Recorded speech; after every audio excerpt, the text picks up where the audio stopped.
My eyes were still bloodshot and burning. The residue from the bowl of hot soup clung to my skin, carrying the sharp, stinging scent of spices. The searing pain from the burns on my face felt as though it were piercing straight into my mind. But what hurt me more than anything was her look. That satisfied, fulfilled expression as she stared at me, as if she had been waiting for this moment for a very long time. "That is what you deserve," she said, her voice even and cold, yet filled with challenge. The entire banquet hall fell silent. Not a single person dared to speak, not even relatives and friends, the very people I had devoted my life to building relationships with. They all lowered their heads as though they were strangers with no emotional connection to me at all. My eyes locked onto Beatrice, my daughter's mother-in-law. Her gaze challenged me, as if I were not part of this family's life. I knew this was not an accident or a momentary outburst. She had prepared for this, prepared for the moment I would be humiliated at my own daughter's celebration. In my entire life, I had never imagined I would face something like this. Yet what wounded me most was not the burn on my face, not Beatrice's coldness, nor the silence of those around me. What shattered me was the look in Maya's eyes, my daughter standing right beside Beatrice, saying nothing, not intervening, not defending her mother. I searched her eyes and found only emptiness, a void of indifference and detachment I could not comprehend. I did not scream, I did not cry. Though my heart felt as if it were breaking into pieces, I remained composed. I picked up a napkin and wiped my face, asking myself, how did I end up here? How could my own daughter stand beside the woman who humiliated me in front of everyone? My whole body trembled, but I stood tall, refusing to let anyone see my weakness. No one had the right to witness me collapse. I walked out in silence, holding tightly to the last of my dignity, my heels echoing with each step as my heart pounded wildly. Once outside, I paused for a moment, then pulled my phone from my purse. My fingers were still shaking, yet I dialed the number I had saved weeks ago. 3 words, just 3 simple words, "It is time." A strange sense of relief spread through me after I ended the call. It was not a call to the police, not a call to report Beatrice or anyone at that wedding. It was a call to someone I knew would change everything. My entire life I had sacrificed so much to raise Maya. From the time she was an infant, I had worked relentlessly, endured every hardship so that she could have the very best. I had given up everything, forgotten myself, just so Maya could live a life I had never dared to dream of. That was why I always believed in her love for me. I believed that love would carry us through any trial. But tonight, everything I believed in had collapsed. I looked into the mirror before me and saw a woman strong and resilient, yet also wounded and shattered. I asked myself a question, not to find an answer, but to remind myself that I still held power. Not power from money, not power from status, but the power of a mother, the power of the unconditional love I had given to Maya.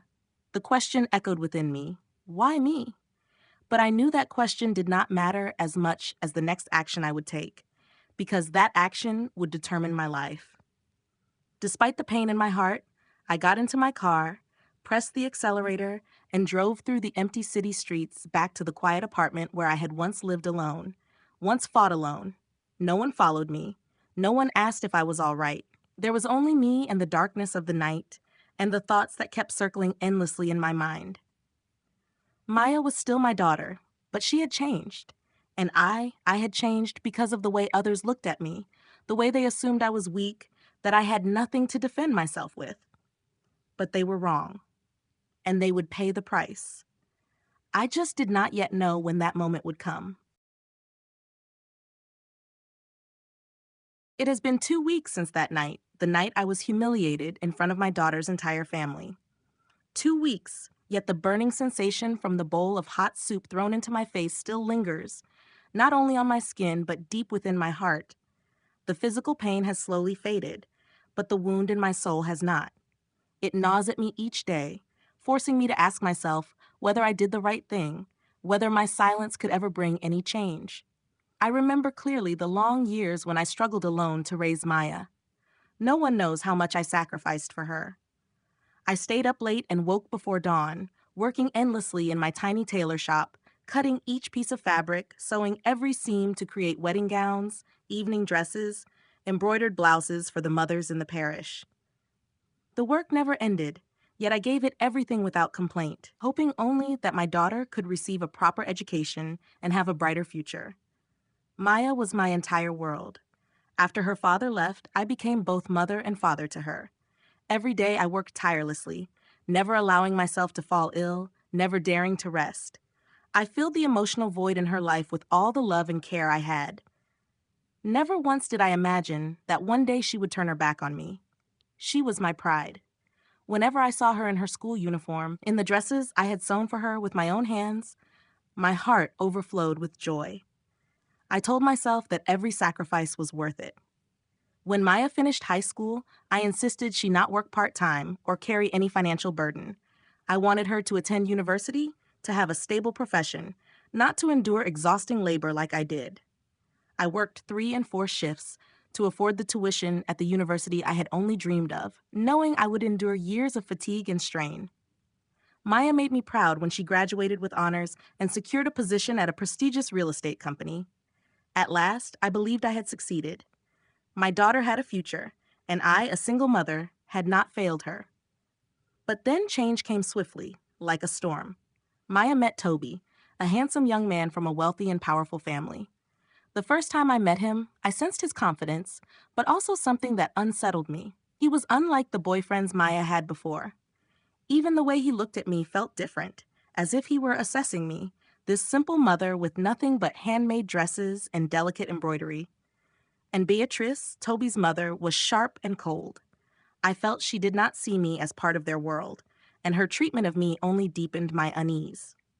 Each time we met, I sensed her contemptuous gaze, as though she were looking at someone from an entirely different world. With every encounter, I felt smaller, less worthy. Maya began to change as well after starting her relationship with Toby. She no longer spent time with me. Phone calls and weekend family meals became rare, and each meeting made me feel like a stranger. Beatrice's presence grew in our conversations, and I realized that not only was Maya drifting away, but I was gradually being pushed out of my daughter's life. Once, after dinner at Toby's house, Maya spoke gently, yet with unfamiliar distance, saying that Toby and Beatrice wanted me to visit more often and become closer to his family. I tried to remain calm, but fear rose within me. I could not continue sitting silently while everything slipped away. My Maya, the daughter I had raised and guided, was being drawn into a world I could not control. The feeling was like a wave crashing against the shore, unavoidable and impossible to resist, only to endure. Deep down, I knew Maya was no longer the little girl I nurtured, but had become part of a foreign world filled with people I could not understand. And I, her mother, had to keep living, even without the strength to hold her back. Despite the pain, I had to rise. For some reason, I could not allow my daughter to continue down this path without someone standing up to stop it. A mother has a responsibility to protect her child, no matter how grown that child may be. That is why I will no longer remain silent. When I walked out of that banquet hall, I knew my life would never be the same. And I knew that no matter how painful it might be, I would have to act, not only for myself, but for Maya. One day she will understand. When everything she once believed in shatters, she will look at me and see the love and sacrifice I gave her. And when that day comes, I will stand firm because I am her mother, and that is something no one can ever take away. When I saw Maya walk into the room with a bright smile on her lips, her eyes no longer looked like my daughter's eyes. They were filled with a cold distance, as if she had become someone else, someone I could no longer reach. The feeling struck my heart like a painful slap. I realized that it was not only Beatrice or Toby who had changed my daughter's life, but Maya herself had slowly transformed, drifting away from the world I had worked so hard to build for her. The phone calls became fewer, the family meals we once shared turned into rare and precious moments. Each time we met, I felt the growing difference between us. I asked her about her job, about her boyfriend, about the details of her life, but her answers were always brief, sometimes indifferent. Whenever I called, her voice no longer carried warmth or closeness. I was no longer her confidant, no longer the mother she turned to when she faced difficulties. I had become a stranger, a fading shadow in her life. One evening, Maya called to invite me to dinner with Toby and Beatrice at a restaurant. At first, I believed it would be a chance for us to talk, a chance for me to understand the changes in her life. But when I arrived, I realized I was merely a guest in my own daughter's world. There was no warmth of family at that table, no space filled with love. It felt cold and emotionless, mirroring exactly how I felt about Maya at that moment. Throughout the meal, Beatrice directed everything. She ordered the staff around, planned family trips, and carried on as if I were unnecessary to their conversation. Toby spoke little, his attention fixed entirely on Maya, as if she were his whole world. And I sat there in silence, unsure what to do, feeling the distance between my daughter and me grow heavier by the minute. After a while, Beatrice turned to me and began speaking, but not in the way I had hoped. She talked about a charity event Maya would attend, about future plans for Toby's family, as though I did not exist in my daughter's life, as though I were a ghost, an excess presence that served no purpose. The pain inside me swelled beyond control. The realization that I was no longer the most important person in my daughter's life made it hard to breathe. Maya sat there quietly, listening to her mother and Beatrice talk. She did not speak up, did not defend me, did not say a single word. She did not need me anymore. She had chosen to stand with Toby and Beatrice, the people she believed suited her, the people she thought would lead her into a life I could not comprehend. The glance she cast toward me only deepened my sense of being an outsider. When dinner ended, Toby and Beatrice invited me to join them afterward, but I declined. I did not want to add to the stiffness in the air. I did not want to feel like an extra in their lives again. I said goodbye and left alone, my heart unbearably heavy. That night, sitting in the quiet of my room, I could not stop thinking about everything that had happened. Maya was no longer my little girl. She was no longer the child I once held and guided. She had changed, and I could not hold her back. I began to question where I had gone wrong, whether all the sacrifices of those years had been worth it, whether the love I gave her was ever enough to keep her close. I felt exhausted, as though I were losing everything. Then a sudden thought crossed my mind. I still have power. Not the power of money or status, but the power of love. The power of a mother willing to do anything to protect her child. And if necessary, I would fight to reclaim the respect I deserved. Perhaps I could not change everything at once, but I would no longer remain silent. Not because I wanted to defend myself, but because I could not allow Maya to fall into the hands of those who did not deserve her. She needed to understand that no matter how the world changes, true love always exists and can never easily be replaced by money or influence. And then I knew what I had to do. I could not continue enduring in silence. A mother cannot simply stand by and watch her daughter sink into the wrong relationships. One day, Maya will have to realize that, and I will wait for that moment no matter how much more pain I must endure.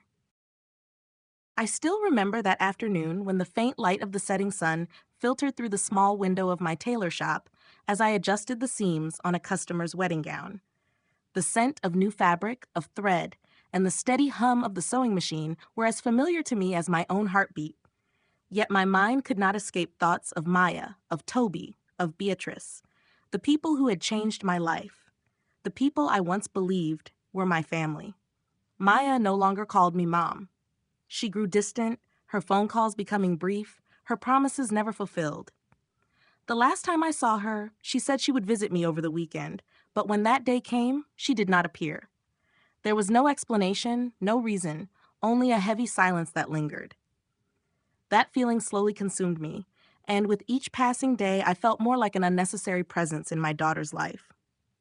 Beatrice and Toby continued to appear in Maya's stories, but I was no longer the one she confided in or sought advice from. She had changed, not only in the way she saw me, but in the way she lived. She had begun to exist in another world, a world of values I could not understand. A few days later, Maya called and invited me to dinner at Toby's house, saying I would have the chance to speak with Beatrice and their family. I felt a small spark of hope, a quiet wish that things might improve. But when I arrived, I realized it was not an opportunity to grow closer to my daughter. It was another gathering where I remained an outsider. Toby and Beatrice treated me like a guest they would rather not have present. The dinner felt cold, lacking the warmth I once expected from family. Every time I tried to speak, Beatrice interrupted with stories about her family's travels, the luxurious gifts they were preparing for Maya, and future plans in which I had no place. Maya sat silently, as if she did not know what to say to me. She did not object when Beatrice made me feel small, did not speak when Toby showed indifference toward my feelings. Everything unfolded like a play I could not escape. I realized I was no longer part of this family, and perhaps I had never truly been welcomed into it. There was only one brief moment when Maya looked at me, but her eyes no longer held warmth. She looked at me as though I were a stranger, and in that instant, I felt despair grip my heart. She had chosen this path, a path without me, a path I could not follow. After that dinner, I drove back to my small apartment. The streets were empty, the streetlights dim, and I sat in my car unsure of where to go or what to do next. An overwhelming emptiness filled me. Maya was no longer the little girl I once cherished. She had become someone else, someone I could not understand. Yet no matter what, she was still my daughter, and I still loved her, even if I could not change what had happened. That night, I sat in my workspace, gazing out the window. The sun had long set, and the city seemed asleep, unaware that a mother was struggling with pain and loss. I could not accept that Maya had drifted away from me. I could not accept that she had allowed others to fill the place in her heart I once believed would always belong to me. Disappointment and sorrow piled up inside me, yet I could not allow myself to collapse. Not because I did not hurt, but because I could not become someone dependent on my daughter's love. I had to do something. I had to fight for my love, for Maya. Not to pull her back to my side, but to make her see that what she was choosing was not the right path. I had endured for too long, and now it was time to act. I could not continue living in silence, could not stand by and watch everything unfold without doing anything. I needed to reclaim the power in my life. It was not a power Beatrice or Toby could take from me. It was the power of a mother, one who could protect her child even at the cost of everything. I knew a new battle was beginning, but I also knew that no matter how difficult it might be, I would never give up, because I am Maya's mother, and my love for her will never change. That morning, when I woke up and saw the sunlight streaming through the window, my heart still could not find peace. Although my body had rested, my mind kept spinning with thoughts of Maya, of her decisions, and of the way Beatrice had changed everything. I still could not understand why my daughter had drifted away from me, why she had changed so completely. I had sacrificed so much, yet now it all felt like a shattered dream. Maya had not called me, had not reached out since that dinner. Each time I looked at my phone, I wondered whether she still remembered me, whether she remembered that I was the mother who had given up everything for her. I did not know how much hope I had left, but a part of me still believed that my daughter would come back, if only once, to say she was sorry. That day, I continued my familiar work at the tailor shop. The shirts, the dresses, the wedding gowns I stitched by hand felt like the last remaining memories within me, the things I had created for my family, for my daughter. Yet now, with every seam I sewed into the fabric, I felt as though I was stitching together the wounds inside my heart, wounds no one could see but me. The work kept me busy, but I could not stop thinking about Maya. Where was she? What was she doing? Did she still think of me? The questions echoed in my mind without relief. Then, as I was cutting fabric, my phone rang. It was Maya's number. My heart pounded. I could hardly believe my eyes, but at last I answered. "Hello, Mom. It's me, Maya." Her voice sounded gentle, yet I could sense the coldness beneath it. "What are you doing? It has been so long since I heard from you," I said, trying to remain calm even as anxiety rose inside me. She was silent for a moment, then said she wanted to invite me to meet, just the two of us, asking if I could come. Her invitation surprised me. I did not know whether this would be a chance for us to talk and for me to understand what had changed in her heart, or simply another distant encounter like before. "All right, I will come," I replied, though doubt filled me. That afternoon, I went to the place Maya had chosen, a quiet cafe, not too luxurious, yet cold enough for me to sense the atmosphere she carried with her. I sat down and saw that she was already there, sitting alone in a far corner. She looked at me, but her eyes no longer held warmth, no longer carried the bond between mother and daughter. All I saw was distance, hesitation, and perhaps even fear. Maya, what did you want to tell me? I asked, trying to keep my voice steady. I did not want to become a weak mother begging for her daughter's affection. She took a deep breath before speaking. Mom, I know you are very hurt. I was wrong not to talk to you. But I cannot keep living like this. I have changed too much, and I need my own space to rebuild my life.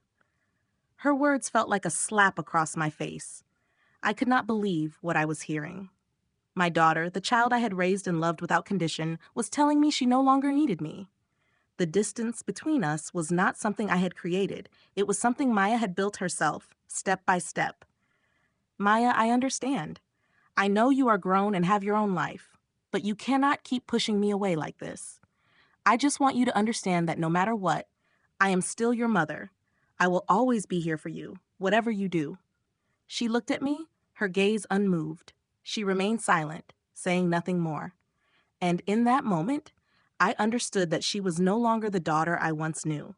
She had stepped out of my life, and I could not pull her back. I stood up without another word and walked out of the cafe. It felt as though I had lost everything. I could not speak, only take heavy steps with an even heavier heart. On the way home, I did not know where I was going or what I would do next. Everything inside me seemed to collapse. Perhaps I was no longer the mother Maya once loved. But no matter what, I could not allow myself to fall. I had lived too long in sacrifice, and I knew what I had to do. Not for Maya, but for myself.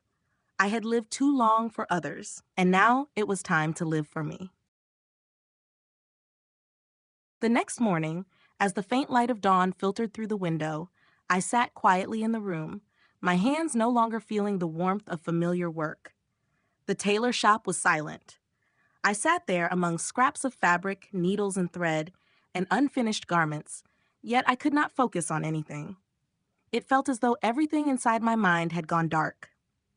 Maya had completely stepped out of my life, not because I did not want to hold on to her, but because she had chosen to leave, to walk away from everything I had built for her. I did not know what I had left to cling to, did not know how I would continue living when the values I had once devoted to Maya, love, sacrifice, devotion, no longer seemed to matter. My daughter did not need me anymore, and that pain was like a thorn driven deep into my heart. Everything I once believed in now felt like a dangerous game I had lost. I remembered those years when I worked without rest just to give Maya a better future. The nights I stayed up late, feeding pieces of fabric through my old sewing machine so that the next morning she could go to school in a clean uniform.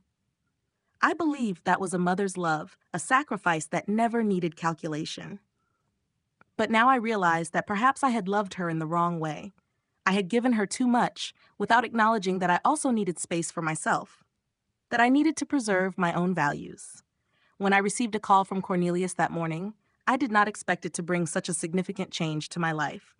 Cornelius, whom I had met a few times at Maya's family gatherings, was now the only person I felt I could trust. He was wealthy and powerful, yet simple in the way he lived. Most importantly, he understood me, understood my sacrifices, and above all, he had a clear goal: to protect Maya's safety.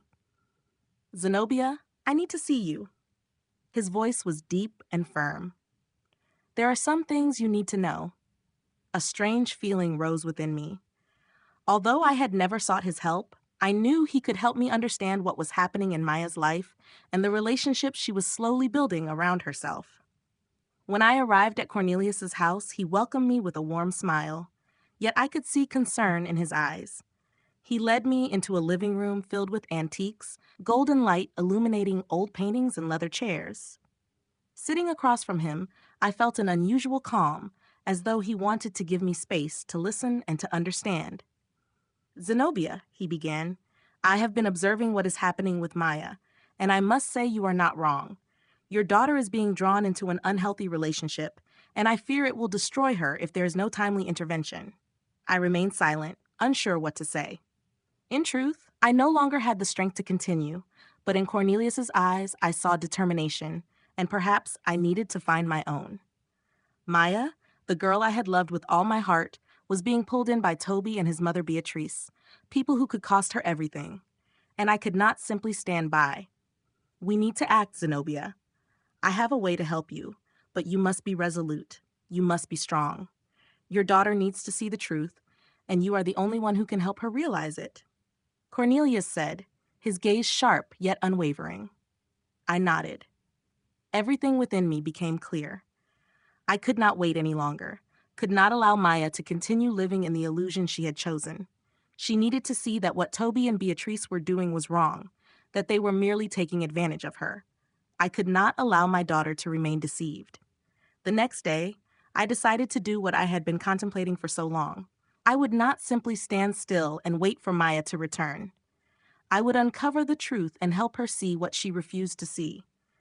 I would make her understand that the love she was searching for was not something Beatrice or Toby could ever give her. I called a private investigator Cornelius had recommended. His name was Booker, a middle-aged man with an ordinary appearance, yet I knew he was someone who could help me. I set a plan in motion to monitor what Maya was doing, the meetings she was attending, and I knew I could not afford delay. My daughter's life was at risk, and I would not stand by while she fell into the hands of the wrong people. The truth had to be revealed, and I would be the one to do it, no matter the cost. In the days that followed, I could do nothing but wait. A restless feeling stirred inside me, as if something were about to erupt, yet I could not tell whether it would bring liberation or destruction. Everything seemed still on the surface, but deep down, I knew that my life and Maya's would never be the same again. The moment I had decided to do what was necessary had finally arrived. Booker, the investigator Cornelius had introduced to me, had completed his work. After I gave him a few directions, he began following Maya and her meetings with Toby and Beatrice. I could not stop now. A part of me did not want to continue, did not want to reopen wounds already too deep. But then I thought of Maya, of her silence, of the rare phone calls and the cold glances, and I knew that if I did not act immediately, everything would only grow worse. That evening, when I received Booker's report, I was ready to hear it all, no matter how much it might hurt. I opened the envelope he had sent. Inside was a thick file filled with photographs and detailed notes. The images made my heart tighten, not simply because of the truth they revealed, but because I once believed I had been part of all this, and because I felt I had realized everything too late. In the photographs, Maya and Toby walked together, laughing in luxurious restaurants, holding hands, sometimes exchanging affectionate looks I could hardly bear to see. Beatrice was always there, standing beside her son, observing everything with nothing but satisfaction on her face. Those photographs revealed one undeniable truth. Maya had fallen under their control. Toby and Beatrice, though they appeared flawless, were slowly turning her into a pawn in their own game. And I, the mother who had always stood beside her, had failed to see it. I continued reading Booker's report. There were meetings between Toby and Beatrice and people I did not recognize, conversations that seemed to revolve around the next steps in pushing Maya into decisions from which she could not retreat. It felt as though my world was collapsing. Everything I once believed to be love and sincerity now appeared as deception and manipulation. Maya was not only being drawn in by empty promises of a better life, she was gradually being trapped in invisible threads of exploitation and devotion to money. I sat there in silence, unable to speak. I had told myself I could not hold on to Maya forever, that she would choose her own path. But what I saw that night made it clear I could not ignore this. She was not only being swept away by love, but by the lies of the very people she trusted. That realization wounded me more deeply than any physical pain. Regret crashed over me like a wave. I wondered whether I had been too strict with her, whether I could have done something differently so she would not feel alone, so she would not feel abandoned in those relationships. Yet as soon as I questioned myself, I remembered the moments I had tried to listen, tried to stand by her side, even when she never offered explanations. I remembered sleepless nights, exhausted mornings in my tailor shop, all for one reason, so she could stand firmly on her own feet. Now I understood that what I had done, what I had sacrificed, was not destruction. It was part of a journey toward truth. Maya would never see that unless I stood up and helped her realize that love is not a transaction, not endless sacrifice without boundaries. I had lived for her for too long, but now it was time for her to live for herself. The next morning, as I stepped outside and looked at the crowded streets, I felt a strength I had never known before. The strength of a mother willing to face the truth, no matter how painful it might be. I did not know where to begin, but I knew I would not stop. Maya had to understand that she could choose again, that she could choose real freedom and true happiness. Once more, I called Booker. "What do we do next?" I asked, my voice no longer that of a wounded mother, but of a strong woman who had decided not to surrender. "Zenobia," he replied gently yet firmly, "now is the time to expose everything, to let everyone see the truth." I knew it would not be easy, but I also knew that if I failed to act, Maya would continue living in the darkness, in the deception Toby and Beatrice had created, and I would not allow that to happen. The next day, I could do nothing but wait. Even though I now had all the information, all the evidence of the dark truth that Toby and Beatrice had tried so hard to conceal, my heart still felt hollow. I could not simply cast aside the deep emotions I carried for Maya, even though she had slowly become part of a world that no longer included me. I felt as if I were standing between two paths, one leading toward family, love, and sacrifice, the other toward truth and justice, something I could not bring myself to turn away from. That evening, I received a call from Booker. His voice was serious, edged with concern. "Zenobia, I have bad news. Beatrice is making a major move. She has begun legal proceedings to prevent Maya from distancing herself from her family. She will no longer be free if you do not act immediately." His words struck me like a bucket of cold water. I had believed I still had time to prepare for this reality, but now I realized everything was slipping away faster than I had imagined. Maya, my daughter, was not only entangled in dangerous relationships, she was now standing on the brink of a legal battle I had never anticipated. Beatrice and Toby, the very people who had taken advantage of her, were now attempting to turn her into a puppet they could control with ease. I could not allow that to happen. I stepped out of the house, determined to do what I had hesitated to do for so long. Everything had to end now, and I would not stand still and watch my daughter be stripped of everything. The night was late, the streets nearly empty beneath the dim glow of streetlights, yet inside me rose a fierce resolve. No more retreating, no more dwelling on the wounds of the past. I had to act for Maya and for myself. When I arrived at Cornelius's house, he was already there, his expression stern but unsurprised. He was prepared for what I was about to do. "Zenobia, you have made your decision, haven't you?" he asked, his voice low yet respectful. "Yes, Cornelius. I cannot continue to watch Maya fall into their hands.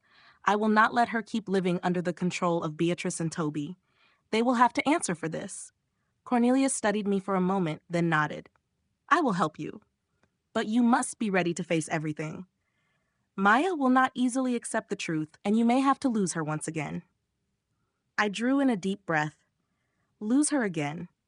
Could I endure another loss?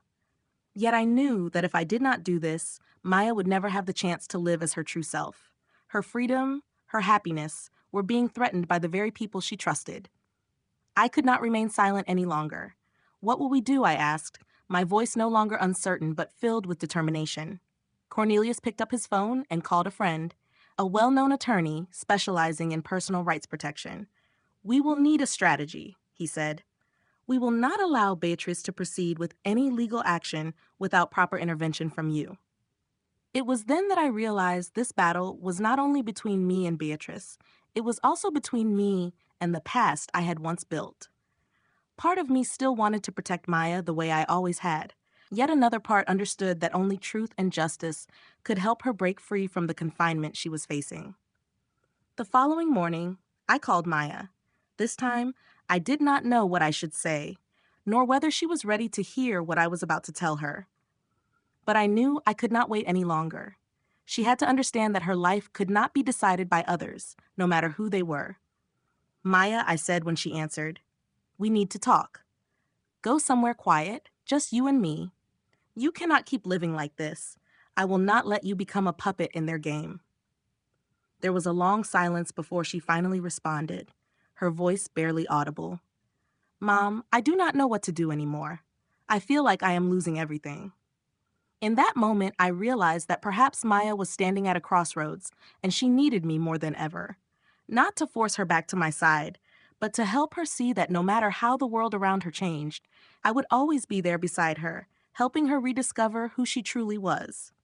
"You are not losing everything, Maya," I said firmly. "You just need to find yourself again, and I will always be here with you." This time, I knew Maya would have to face the truth. Whether she resented me or not, I would help her understand that the love Beatrice and Toby offered was not what she truly needed. True love must come from freedom, respect, and truth. And I would never stop fighting until Maya could see that for herself. Everything began to change that day when I received a strange message from an unfamiliar number. It contained only one short line: "Are you ready?" I did not need to think twice to know it was Cornelius. He had done everything that needed to be done, and now it was time for me to step into this battle once again. I had made my decision. There was no turning back. That morning, I woke with a peculiar feeling. It was not anxiety or unease like in the days before, but a strange calmness. Even though everything was tense, I felt ready to face the truth. No matter what happened, I could not allow Maya to continue living in that illusion. I had done everything I could, and now she had to see what was truly happening. When I arrived at Cornelius's office, he had prepared everything: thick files, photographs, detailed reports about Toby, Beatrice, and the conversations they had behind Maya's back. He sat there, looking at me with respect, yet there was a trace of concern in his eyes. I knew he was worried about me, but I also understood that he could do nothing if I was not fully determined. "Zenobia, I know you are in pain," he began, his voice slow and low, as if trying to steady me before we stepped into this confrontation. "But this is our only chance to act. Maya needs to know the truth, not just for you, but for herself. She cannot continue living in this darkness." I looked at him and took a deep breath. The pain inside me was still there, but I could not let it stop me. I had to be strong. I had to stand up for Maya, no matter what I might have to face. "What do we do next?" I asked, my voice steadier than I expected. Cornelius picked up his phone and called a close friend, a lawyer named Harold, someone he had worked with before. "We need to arrange a meeting right now," he said, then looked at me with understanding. "We will put all this evidence on the table. There is no more time to wait." Together with Harold and several members of his team, we planned a meeting with Beatrice and Toby. The goal was not to change them, but to make them see that everything had gone beyond their control. Maya would know the truth, and no matter how much it hurt her, I could not continue standing by while she was ruled by lies. That afternoon, we went to Toby's house. When I stepped inside, I no longer felt like an outsider, but like a mother protecting her child. The tension in the air was unmistakable. Beatrice and Toby had prepared themselves, but they had no idea that we already had enough evidence to expose everything. Toby sat there with a cold, emotionless expression. Beatrice looked at me with smug confidence, as if she were still in control of the situation. But when I placed the file on the table and began turning the pages, the photographs appeared, clearer and more detailed than ever. "This is the truth, Toby.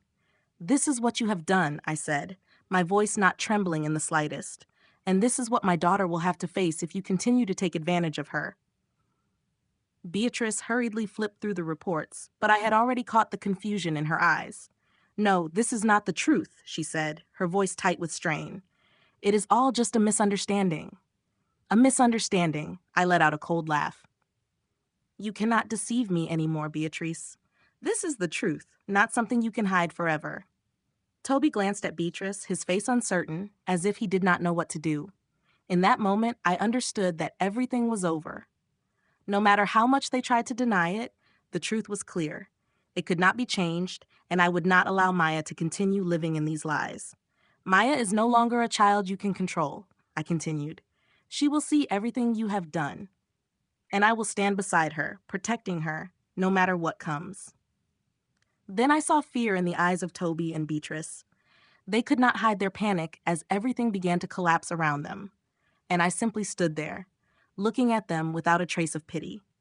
They had created this ending themselves.